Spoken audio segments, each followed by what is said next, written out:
Bonjour les amis, bonjour à tous. Alors les amis, j'ai énormément de questions sur ma petite chaîne de jardin. Comment faire ces graines? Bah ouais, chaque année, depuis des années, je fais des graines de salade, je fais des graines d'haricots verts, je fais des graines de persil. Après des fois les courgettes, ah ouais, les potimarrons aussi. Voilà, puis j'oublie certainement plein de trucs, aussi d'autres trucs. On peut faire du plan d'échalote. L'ail, je vais plutôt prendre de l'ail certifié parce que bon, j'ai écouté mon spécialiste, c'est-à-dire un professionnel qui fait de l'ail. Bon, parce que l'ail, c'est toujours compliqué. Pour avoir des grosses gousses, c'est toujours compliqué. Il faut énormément de potasse. Bon, les amis, revenons à nos moutons. On va parler, eh bien, des comment faire ces graines. Alors, tout compte fait, il n'y a pas grand-chose à faire, les amis, si ce n'est qu'à laisser pousser et à laisser mûrir. Voilà, vous avez vu qu'on a fait des graines. Bah, vous savez de quoi? D'épinards, beaucoup de graines d'épinards, vous les avez vues. Hein, et je vais râler vous les faire voir. Il n'y a rien à faire.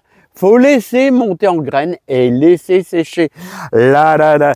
Le rire du sergent, la folle du régiment, du capitaine des dragons. Là, là, là, là, là, là. On s'en va vers les graines du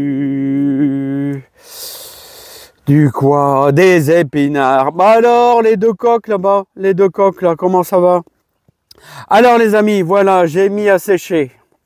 Bon, le problème, c'est qu'on a un petit risque d'orage. Ah bah voilà les bébés là qui arrivent. Là les bébés qui arrivent là. Alors les bébés là, comment ça va? Alors vous voyez, bon ça risque d'être un petit peu orageux. Je sais pas si ça va craquer. Alors voilà.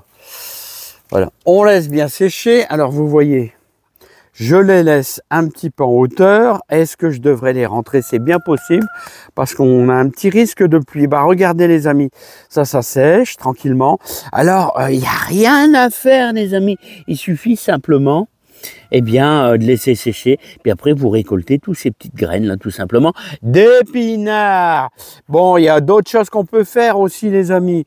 Bon, revenons à nos moutons là-bas. Allez, c'est parti mon kiki. Bon, vous allez vous dire les amis, bah alors on peut faire nos propres graines de tomates. Ouais. Mais vous oubliez une chose les amis, c'est que c'est de la Montfavet, ma tomate favorite. La Montfavet, la tomate favorite de mon grand-père, de mon beau-père. C'est une tomate très connue par les anciens. Et malheureusement, c'est une tomate hybride, c'est-à-dire il y a un mélange de deux variétés qui ont été associées. Et ça, si jamais vous récoltez ces graines de Montfavet, ce qui va se passer, soit vous allez avoir l'une, soit vous allez avoir l'autre. Vous pouvez même éventuellement avoir les deux, mais bon, je ne prendrai pas le risque. Par contre, les amis, si vous prenez des variétés pures, genre la marmande, genre la stupis, genre la cœur de bœuf Riff Red, et il y a plein d'autres variétés pures, là vous pouvez récolter les graines, tout simplement en émiettant votre pied de tomate. Moi, je les mets un petit peu dans l'eau dans un bol pendant quelques jours. Comme ça, j'ai pas le glaire. Soit vous faites carrément dans un sopalin. Après, ça colle, il faut les décoller. Bon, bref, vous faites comme vous voulez. L'essentiel, c'est d'en récupérer un peu. Mais il faut des variétés pures. Bon, allez les amis, c'est pas tout ça. On va parler d'autre chose là, les amis. Ça, c'est de la Montfavet. Et la Montfavet, c'est ma tomate préférée. Et vous avez vu, je laisse énormément de gourmands, mais c'est pas grave, ça me fait des tomates magnifiques. Si vous enrichissez bien le sol, eh bien, c'est de la folie douce, et ça vous apporte énormément de bonheur et de joie dans le jardin, et de douceur avec un petit peu de sel, c'est merveilleux. Les amis, allez, on va parler d'autres choses si ça vous dit. On peut faire des graines d'haricots, bien sûr, sans problème, et ça, je le fais sans souci. Bon les amis, si vous voulez faire des graines d'haricots verts, Eh bien, les amis, il faut faire un sacrifice. Vous êtes obligés de faire un sacrifice. C'est-à-dire, toute une bande de 6 mètres, là vous voyez toute une bande de 6 mètres, que j'ai décidé de faire de la graine pour l'année prochaine. Et je vais vous dire les amis, j'ai pas acheté une seule graine d'haricots verts. C'est un des légumes qui coûte le plus cher. Et donc, quand vous sélectionnez une variété de graines vous-même, c'est-à-dire il y a plein de choses, vous pouvez récolter des contenders, des Occinelle 2, tout ça, enfin bref, il y a plein de variétés. Alors, comment je fais? Écoutez, c'est tout simple, il n'y a rien à faire. Vous laissez sur pied et vous laissez surtout tout sécher, il faut tout laisser sécher. Et on voit, il y en a un qui est presque à maturité. Et ensuite, après, je vous conseille une fois que c'est bien sec, d'arracher le pied, mais vous allez laisser les racines dans le sol. Ah ouais, ça il faut le faire, hein, les amis. Vous allez nourrir le sol. Donc, vous allez prendre un ciseau, vous allez les couper, clac, clac, et laisser la racine d'haricots verts dans le sol parce que ça va nourrir le sol.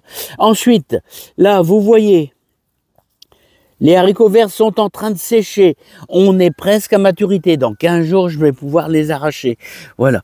Et tout ça, après, vous allez prendre l'écosse, vous allez tirer dessus. Et surtout, vous allez faire ce que Philippe ne fait pas. Ouais, je vous en ai parlé je crois que c'est en live ou je sais plus, je vous en ai parlé, c'est-à-dire, il faut impérativement, les amis, il faut impérativement les mettre toute une nuit au congélateur. Autrement, vous allez, si vous avez des bestioles à l'intérieur qui ont pondu, eh ben, qui vont détruire vos graines. C'est un conseil. Une nuit, ça suffit. Et je dirais même 4 heures. Le froid aura fait son œuvre, aura détruit toutes les œufs qui auront pondu à l'intérieur d'Écosse. Ah ouais. Faites-le les amis, faites pas comme Philippe qui le fait pas et puis qui, quelquefois, j'ai de la perte. J'ai de la perte à cause de ça. Et alors, après savoir bien casser la tête pour avoir de la graine, et ben voilà. Bon les amis, on va parler des salades, les graines de salade. Bon, bah les salades, je ne vois pas bouger beaucoup parce qu'il y en a là. Regardez, la laitue. La laitue, vous voyez, ce sont des laitues qui ont été semées, on va dire, début avril, voilà. Alors, elles étaient belles et j'ai décidé de les sacrifier en graines. Bon, elles sont contentes, comme ça leur permet de vivre un peu plus longtemps. Bah, c'est une image, hein, les amis. Alors, qu'est-ce qui se passe? La laitue, elle fait son feuillage, elle n'est pas mangée. Alors, la laitue, la saison avance, alors elle se dit, bon, voilà, je dois me multiplier. Hop, elle grandit, elle monte quasiment à 75 cm, presque 1 mètre, et après, bien sûr, elle fleurit. Voilà, elle fleurit. Et donc, c'est tout simple.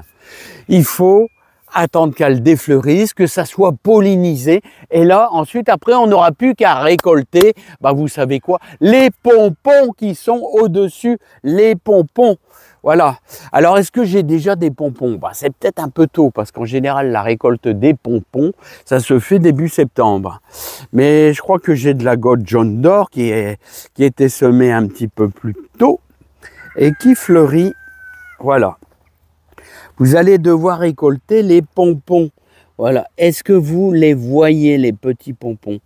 Moi, j'aimerais bien, hein. J'aimerais bien qu'ils cadrent bien. Est-ce que c'est possible? Vous les voyez, les pompons? Voilà, c'est ces petits pompons. Il faut que ça soit transformé comme ça.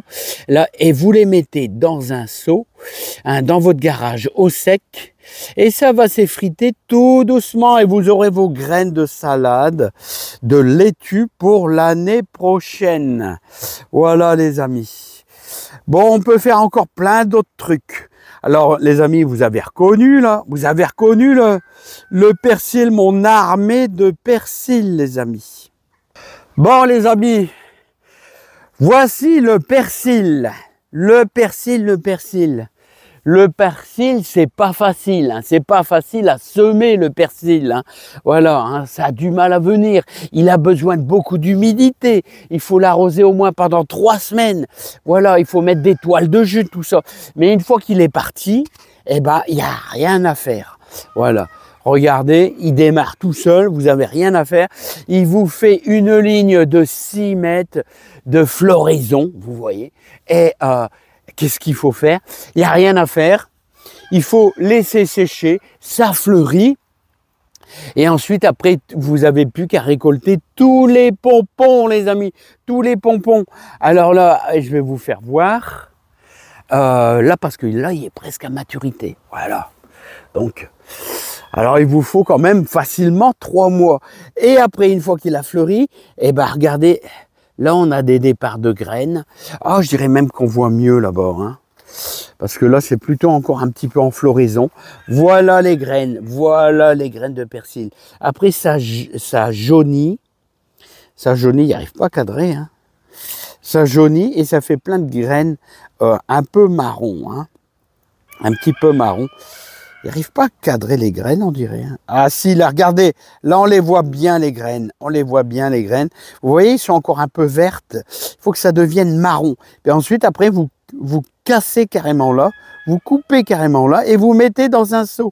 Et vous avez vos graines qui sont faites, les amis. Voilà, voilà. Bref, il y a encore plein de choses que vous pouvez faire. Vous pouvez faire aussi, si vous les faites de bonne heure, des betteraves rouges. Ça, c'est certain. Vous pouvez faire des graines de poireaux aussi. Les graines de poireaux. Regardez les gros pompons. On dirait vraiment des micros comme dans le temps, là. Regardez. Voilà. Voilà. Ça, c'est du poireau. Alors, le poireau, eh ben, c'est toujours, ça, ce sont des poireaux de l'année passée. Voilà, parce qu'il lui faut un cycle de 2 ans. Et donc, ici, c'est des poireaux de l'année passée. Alors, ça fleurit, il y a plein d'insectes dessus. Après, ça vous fait des petites boules. Et quand ça va commencer à sécher, bah, au mois de septembre, je vais couper là et je vais tout mettre dans un seau. Voilà. Et laisser, enfin, quand je les coupe, vous savez, quand je les coupe, ils sont déjà bien secs. Ils sont à maturité. Et ensuite, après, l'année prochaine, vous n'avez plus qu'à effriter dans votre main et vous aurez plein de graines de poireaux. Voilà. Ensuite, après, vous avez les courgettes. Alors, les courgettes, vous allez récupérer les graines hein, dans une énorme courgette que vous allez laisser pousser. Mais attention, jamais des hybrides. Bon, les amis, je vais vous laisser parce que la vidéo, elle est déjà à 13 minutes. Et vous savez, les amis, après ça sera super long pour vous, les amis. Allez, à bientôt, portez-vous bien. Hein. Regardez les radis April. N'oubliez pas, on est mi-août. Radis April à semer, laitue Apia pour cet automne et laitue grosse paresseuse. Et tout ça, c'est de la graine fait maison. Les amis, c'est pour ça qu'il y en a beaucoup, parce que je me fais pas de bile. Bah ouais les amis, hein. Philippe il se fait pas de bile, il fait plein de graines. Quand vous faites une quantité énorme de graines, bah moi j'en donne à mes voisins, j'en donne partout. Et j'ai tout donné le reste de mes graines à Philippe et Nathalie de Touraine. Même un petit peu d'haricots, tout ça, hein. Bon, j'espère que je n'ai pas donné des graines avec des trous là. Hein. Ah, je suis désolé, Philippe. Je suis désolé, Philippe. Ouais, des coups, je suis pas super. Il faut que je mette au congélateur hein, mes graines d'haricots verts pour pas me faire avoir. Allez, à bientôt, les amis. Eh, vous allez arrêter, hein. Eh, vous, les poulettes là-bas. Allez, bye bye, les amis.